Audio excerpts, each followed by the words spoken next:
नमस्कार दोस्तों, हमारे मंच पर आप सभी का स्वागत है। दोस्तों, आप जानते ही हैं कि बांग्लादेश के अंदर शेख हसीना सरकार पूरी तरह से ध्वस्त हो गई। शेख हसीना को अपनी जान बचाकर बांग्लादेश को छोड़ना पड़ा और भारत की वो शरण में आई। अभी यहाँ से वो यूएई या लंदन जहाँ पर भी जो है वो जाएंगी, लेकिन बांग्लादेश की शेख हसीना जो कितने दशक से जो है बांग्लादेश के ऊपर राज कर रही थी, लगातार वो चुनी जा रही थी और उसके बावजूद भी जो है शेख हसीना वहाँ से इस्तीफ़ा देकर 45 मिनट के अंदर अंदर उसको देश छोड़कर भागना पड़ा और दूसरे देशों की शरण में जाना पड़ा। आखिर ऐसा क्यों हुआ, आपको मैं सिर्फ छोटे से समय में ये बात बताऊंगा कि जिस तरह से शेख हसीना वहाँ पर रूल कर रही थी, जिस तरह से शेख हसीना लगातार वहाँ पर अपोजिशन को तबाह करने में लगी हुई थी, जिस तरह से शेख हसीना ने पिछले चुनावों के अंदर भी अपोजिशन को पूरी तरह से नस्तो नाबूद कर दिया था और सिर्फ एक ही पार्टी जो शेख हसीना की पार्टी थी वही जो है वो एक तरफा चुनाव लड़ रही थी। वहीं पर शेख हसीना के द्वारा मीडिया को पूरी तरह से कंट्रोल कर लिया गया था। वहाँ पर बेरोजगारी बहुत बड़ी समस्या बन गई थी, वहाँ पर महंगाई बहुत बड़ी समस्या बन गई थी। मैं आपको बिल्कुल अपना रियल एग्जांपल बताता हूँ। मैं कुछ समय पहले दुबई के अंदर था और दुबई के अंदर बांग्लादेश का ही एक मुस्लिम व्यक्ति, बहुत ही नेक ईमानदार व्यक्ति जो है वो मेरे साथ ही रहता था। उसने मुझे बताया कि किस तरह से शेख हसीना जो है वहाँ के आम लोगों का, देखिए शेख बांग्लादेश जो है वो टोटल एक मुस्लिम देश है।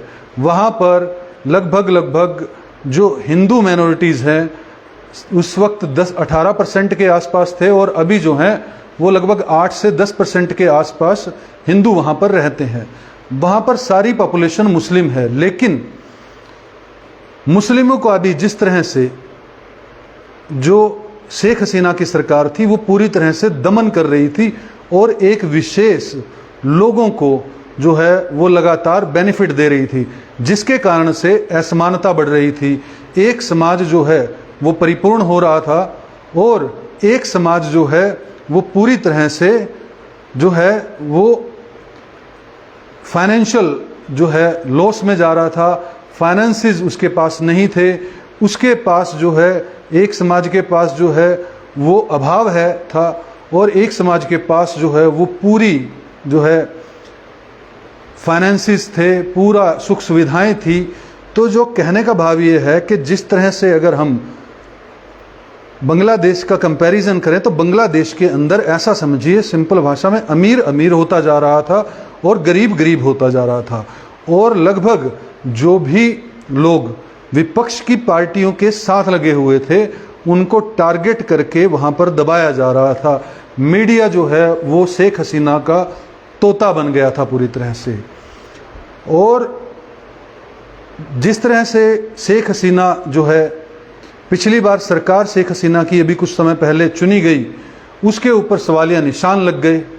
इससे पूरा का पूरा जो बांग्लादेश की जनता थी वो असंतुष्ट हो गई और रहा कहा काम शेख हसीना ने अभी कुछ समय पहले कर दिया जब उसने वहाँ की 0.8% पॉपुलेशन को 30% आरक्षण दे दिया। इससे जो है वहाँ का आम जन जो पहले से ही बेरोजगारी महंगाई की मार जो है झेल रहा था, जो युवा है वो बेरोजगारी के अंदर डूबा पड़ा था, वो जो है वो पूरी तरह से जो है वो कंट्रोल से बाहर हो गया। और ये सब आपने देखा कि किस तरह से फिर युवाओं ने जो है विरोध करना शुरू किया और शेख हसीना की सरकार ने पुलिस के साथ मिलकर वहाँ पर कितने लोगों की जानें ली, हजारों लोग उसमें मारे गए। लेकिन अंततः जो है छात्र संगठन वहाँ पर जीते और शेख हसीना वहाँ से भाग खड़ी हुई। लेकिन अब एक नया क्राइसिस जो है बांग्लादेश के अंदर उभर कर आ रहा है, वो है माइनॉरिटीज़ का, मतलब जो वहाँ बांग्लादेश के अंदर रह गए हिंदू, जो पहले लगभग 16 से 18% या 20% होंगे, अब 8 से 10% हैं। ऐसा बताया जा रहा है, ऐसा सुनने में आ रहा है कि हिंदुओं के घरों पर जो है वो हमले किए जा रहे हैं कुछ शरारती तत्वों के द्वारा। देखिए, ऐसा कहना कभी भी सही नहीं होगा कि मुस्लिम जो है पूरा समाज जो है वो हिंदुओं पर अटैक कर रहा है। मुस्लिम समाज के अंदर जो सांप्रदायिक सोच के व्यक्ति हैं, जो क्रिमिनल माइंडेड हैं, ऐसे लोग जो हैं वहाँ पर रह रहे माइनॉरिटीज़ हिंदुओं के ऊपर जो है वो प्रहार कर रहे हैं, उनके मंदिरों को तोड़ा जा रहा है, ऐसा मीडिया रिपोर्ट्स बता रही हैं। मैं इसकी पुष्टि कतई नहीं करता हूं। लेकिन जब भी भीड़ अनियंत्रित होती है, जब भी सरकार का नियंत्रण हटता है, तो जो भीड़ है वो कहीं ना कहीं धर्म निरपेक्षता को छोड़ देती है और धर्म में उलझ कर रह जाती है। हिंदू मुस्लिम में या क्रिश्चियन जो है वो यहूदियों के अंदर जो है वो एक दूसरे के साथ लड़ने मरने को तैयार रहते हैं। इस तरह से हिंदू भी जो है वो जो स्वर्ण और जो अछूत हैं उनके बीच सदा रंजिश चलती रहती है।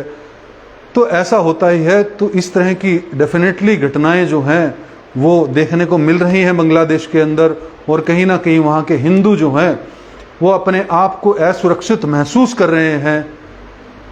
भारत की सरकार इस पर क्या कर रही है ये अभी देखने की बात होगी। लगभग 1.25 करोड़ हिंदू वहाँ पर रहते हैं और उनकी जान माल को 100% जो है खतरा है। ऐसे वक्त में क्या हो सकता है ये कश्मीर के लोगों को पता होगा। ये जब बांग्लादेश आज़ाद हुआ होगा तब पता होगा। जब भारत पाकिस्तान अलग हुआ तो उन परिवारों को पता होगा कि उनके ऊपर क्या बीती होगी। हम लोग तो सिर्फ न्यूज़ बना रहे हैं या आप लोग न्यूज़ सुन रहे हैं, लेकिन उनके दर्द जो आज हिंदू माइनॉरिटीज़ बांग्लादेश के अंदर झेल रही होगी। जिस तरह की वीडियोस भी आ रही हैं कि किस तरह से हिंदू मूर्तियां उठा कर छुप कर जो है वो मूर्तियों को, भगवान की मूर्तियों को छुपाते हुए दिख रहे हैं। ये अपने आप में एक डर का माहौल तो हिंदू माइनॉरिटीज़ को बांग्लादेश के अंदर होगा ही, और असुरक्षित अपने आप को महसूस कर रहे होंगे। इस पर हम भारत सरकार से अपील करेंगे कि वो बांग्लादेश पर दबाव बनाए, क्योंकि शेख हसीना पर ऐसा आरोप है कि वो हिंदुओं और माइनॉरिटीज़ का जो है वो पक्ष लेती थी। इससे जो है वहाँ के लोग काफ़ी वायलेंट हैं और भारत सरकार को दबाव बनाकर जो अभी करंट में नई सरकार बनने जा रही है वहाँ पर, और वहाँ की आर्मी पर किसी न किसी तरह से दबाव बनाना चाहिए कि वहाँ पर हिंदू सुरक्षित रहें।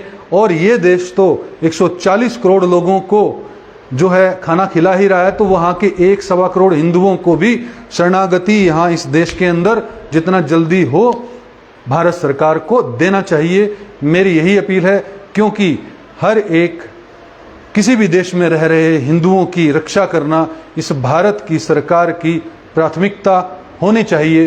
दोस्तों, आप लोग भी इस वीडियो को अधिक से अधिक लोगों तक पहुंचाइए ताकि यह बात सरकार तक पहुंचे और सरकार के कहीं ना कहीं अधिकारी इस बात को समझें और बांग्लादेश की सरकार पर दबाव बनाएं और हमारे वहाँ के हिंदू जो हैं वो सुरक्षित हों। बहरहाल सीखने की बात सिर्फ ये है कि जितना आप जनता को सताओगे, एक दिन जनता जो है जागरूक होकर विद्रोह करेगी, और विद्रोह कर कर जो है वो सत्ता कितनी भी अपने आप को डिक्टेटरशिप मानती हो, कितनी भी ये समझती हो कि जनता हमारे सामने बोल नहीं सकती, लेकिन तख्ता पलट करने में सक्षम होती है। दोस्तों, इस वीडियो के अंदर इतना ही। हमारे मंच को सब्सक्राइब जरूर कीजिए। जय हिंद, जय भारत।